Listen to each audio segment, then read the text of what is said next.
ठरलं तर मग या मालिकेच्या 27 जानेवारीच्या भागामध्ये रडणाऱ्या सायलीला शांत करत अर्जुन म्हणतो, तुम्ही मला सांगाल का की वॉशरूममध्ये असं काय पाहिलं तुम्ही की तुम्ही इतक्या दचकलात? सायली रडायलाच लागते. अर्जुन म्हणतो, रडू नका, नक्की काय झालं ते सांगा की. यावरती सायली सांगते, त्या वॉशरूममध्ये जे दरवाजे आहेत ते पूर्णपणे काचेचे आहेत.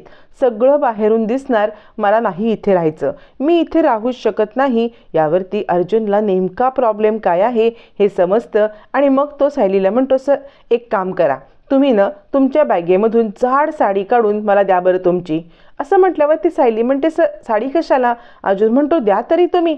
मग आता सायली आपल्या बॅगमधून जाड साडी काढून अर्जुनला देते आणि मग ती साडी घेऊन अर्जुन वॉशरूमच्या दिशेने जातो. वॉशरूममध्ये जो काचेचा दरवाजा असतो ज्यातून सगळं ट्रान्सपरंट दिसणार असतं, त्या दरवाजावरती अर्जुन साडीने कव्हरअप करतो आणि साडीने कव्हरअप केल्यावरती मग मात्र आता ट्रान्सपरंट दरवाजाच्या बाहेरून आतून काही दिसणार नाही याची बरोबर तो काळजी घेतो. बाहेर येऊन तो सायलीला म्हणतो, चला आतमध्ये बघून घ्या बरं. आता बघा, तुमचा काचेचा दरवाजा गायबच झाला की. सायली पुन्हा एकदा वॉशरूममध्ये टोकावते आणि खरंच काचेच्या दरवाजातून आता काही दिसणार नाही याची तिला खात्री पटते. रडतच ती बाहेर येते. अर्जुन म्हणतो, आता काय झालं ना मनासारखं? सायली मानेनेच आता होकार देते, पण तिचं तोंड मात्र अगदी रडवेलं झालेलं असतं. अर्जुन विचार करतो, काय काय करायला लागते काहीच कळत नाहीये. तोपर्यंत इकडे आता साक्षी चैतन्याच्या खोलीत आलेली असते आणि ती चैतन्यासाठी काहीतरी जेवण किंवा ड्रिंक्स वगैरे असं बनवत असते. त्यावरती साक्षी म्हणते, काय चैतन्य गडकरी, आज फक्त माझ्याकडेच बघण्याचा मूड आहे की काय? फक्त माझ्याचकडे बघताय, इकडे तिकडे बघा जरा. चैतन्य म्हणतो, तुझ्यासारखी सुंदर मुलगी समोर असेल तर मी इकडे तिकडे बघू तरी का? यावरती साक्षी म्हणते, अच्छा, म्हणजे चैतन्य गडकरींना रोमॅन्टिक पण होता येतं तर. मला वाटलं फक्त केस, कोर्ट कचेरी या सगळ्याचा विचार करतात का? यावरती चैतन्य म्हणतो, तुझ्यासारखी इतकी गोड मुलगी माझ्या समोर असेल तर रोमॅन्टिक तर होणारच की. तितक्यात चैतन्याचा कॉल येतो आणि चैतन्य कॉलला रिप्लाय करणार तर साक्षी तो फोन बाजूला ठेवते आणि चैतन्य म्हणतो, अगं 10 सेकंद लागतील रिप्लाय करायला, दे तरी 2 मिनटं. साक्षी सांगते, 1 सेकंद पण मी तुला कुठे जाऊ देणार नाही. असं म्हणत चैतन्यासोबत ती एकदम रोमॅन्टिक झालेली असते. तोचपर्यंत अर्जुन आता इकडे विचार करत असतो की ही नाईटी तर आपण येताना टाकून देणार होतो, रस्त्यामध्ये कुठेतरी फेकायची होती, पण ही नाईटी इकडे आली, आता इकडे फेकता पण येणार नाही. जर कोणाला ही नाईटी सापडली तर खूप मोठा प्रॉब्लेम होईल. काय करू बरं? सध्या ही इथेच राहू दे आणि बाकी सगळे कपडे तो आता वॉर्डरोबमध्ये ठेवतो. बाकी सगळे कपडे ठेवल्यावरती ती नाईटी तो बेडवरतीच ठेवतो आणि कपडे लावत असताना सायली तिकडे बाहेर येते. वॉशरूममधून चेंज करून सायली बाहेर येते आणि बेडवरती ठेवलेली नाईटी पाहते. मग तिला अस्मिताचं बोलणं आठवतं. अस्मिता तिला जे बोललेली असते ते सगळं तिच्या डोळ्यासमोर येतं आणि तिला लगेच नजर अर्जुनकडे वळवता अर्जुन एकदम त्याचे हावभाव बदलून सायलीकडे पाहत असतो आणि म्हणतो, आलात मिस सायली तुम्ही?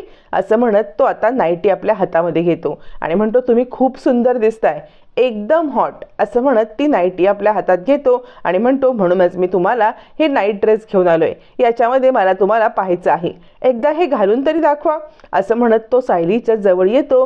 सायली मात्र आता अर्जुनकडे पाहतच बसते आणि नको सर, तुम्ही जवळ येऊ नका प्लीज सर, प्लीज. असं म्हणत अर्जुनला ती लांब करण्याचा प्रयत्न करते. अर्जुन म्हणतो, घाला नाही नाईटी आणि सायली मात्र नाही सर, नाही सर असं किंचाळायला लागते. अर्जुन म्हणतो, काय झालं तुम्हाला? सायली म्हणते, नाही सर, नाही सर. अर्जुन म्हणतो, अहो भानावर या, भानावर या. भानावरती आल्यावरती सायलीच्या लक्षात येतं की आपण हे दिवा स्वप्न पाहिलंय. मग सायली म्हणते, सर ही नाईटी ही तर आपण फेकून देणार होतो ना? अर्जुन म्हणतो, हो तर ही आपण फेकून देणार होतो, पण येता येता रस्त्यामध्ये ती फेकून द्यायची राहिलीच ना. सायली म्हणते, सर मग आत्ता फेकूया का? अर्जुन म्हणतो, इथे कुठेतरी डस्टबिनमध्ये ही नाईटी फेकली ना आणि कुणी पाहिली ना तर खूप मोठा प्रॉब्लेम होईल, त्यामुळे राहू दे ही नाईटी, तुम्ही काही काळजी करू नका. असं म्हणत तो ती नाईटी हातात घेतो आणि म्हणतो, थांबा मी गायब करून टाकतो. असं म्हणत इकडे तिकडे कुठेतरी ती नाईटी फेकून देतो. आता मात्र सायली अजून कम्फर्टेबल होती. तोपर्यंत इकडे आता साक्षीने चैतन्याला डोळे बंद करायला सांगितलेले असतात. चैतन्य म्हणतो, काय साक्षी, जेव्हा जेव्हा तू मला डोळे बंद करायला सांगतेस ना तेव्हा तेव्हा तू मोठा बॉम्ब फोडतेस बरं. नक्की आत्ता कोणता बॉम्ब फोडणार आहेस? यावर ते साक्षी सांगते, बॉम्ब तर आहे पण शुगर बॉम्ब आहे, त्याच्यामुळे तुला आनंदच होणार आहे.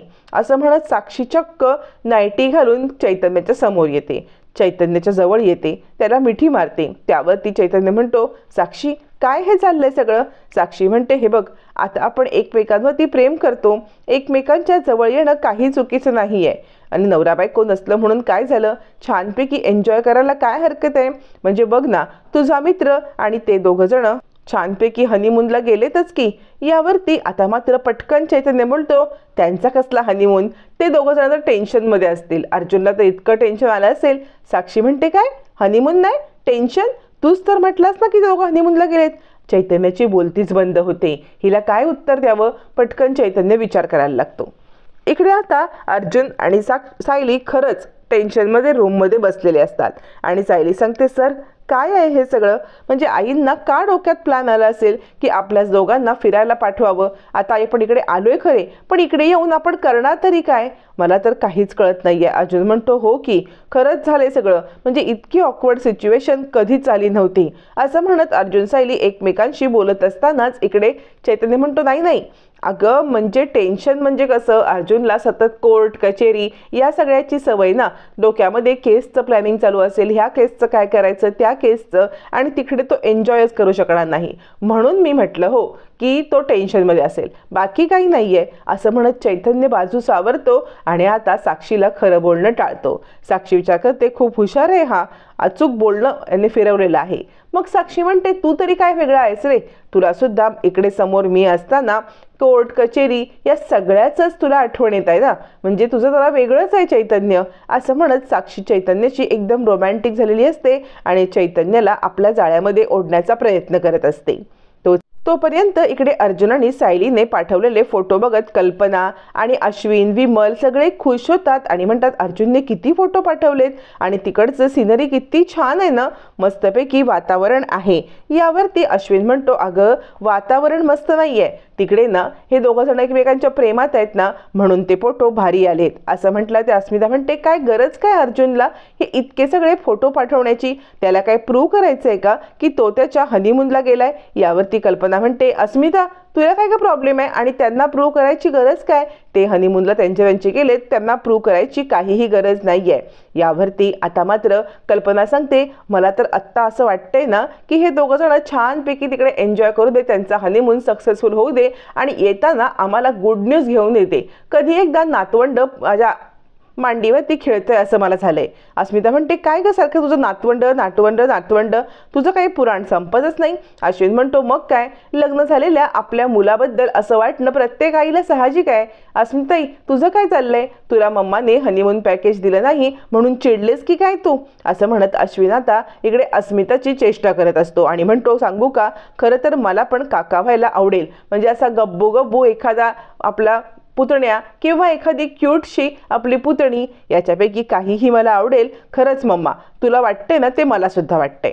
असं म्हणत आता दोघं जण गप्पा मारत असताना इकडे अर्जुन आणि सायली दोघं जण बसलेले असताना दार वाजतं. त्यावरती अर्जुन म्हणतो, बहुतेक विशू काका आले असतील. विशू काका आले असतील तर मी त्यांना काहीतरी कारण देऊन इथून निघून घालवतो. तुम्ही काळजी करू नका, आपल्याला नाटक करायचं काहीच काम नाही. आता इकडे विशू काका नसून तोच वेटर असतो आणि हा वेटर साक्षीचा माणूस प्रियाला मदत करणारा असतो. त्या वेटरला बघून अर्जुन म्हणतो, काय? यावरती तो सांगतो की इनामदार सरांनी स्पेशली तुमच्यासाठी जेवण बनवायला सांगितलंय, तेच जेवण मी घेऊन आलेलो आहे. त्यांनी तुमची खास बडदास्त ठेवायला सांगितलेली आहे बरं. यावरती अर्जुन म्हणतो, ठीक आहे ठीक आहे. तो म्हणतो, हे बघा, मी ना दाराबाहेर डू नॉट डिस्टर्बचा बोर्ड लावतो. त्याच वेळेला त्याची नजर इकडे जाते आणि डेकोरेशन केलेलं तो पाहतो आणि म्हणतो, इनामदार सरांनी सांगितलं होतं की इकडे खूप छान डेकोरेशन करा. मी स्वतः फुलांच्या पाकळ्यांनी आणि छानपैकी डेकोरेशन केलं होतं. कुठे गेलं हे सगळं डेकोरेशन? जर इनामदार सरांना कळलं ना की डेकोरेशन नाही आहे तर ते मला खूप ओरडतील. आता मात्र सायली अजून गडबडतात. डेकोरेशन का काढलं याला काय सांगायचं? त्यांना मोठा प्रश्नच पडतो. त्यावेळेला अर्जुन म्हणतो, कसं आहे ना, आम्हाला सुद्धा डेकोरेशन खूप आवडतं, पण ना सायलीला फुलाची ॲलर्जी आहे.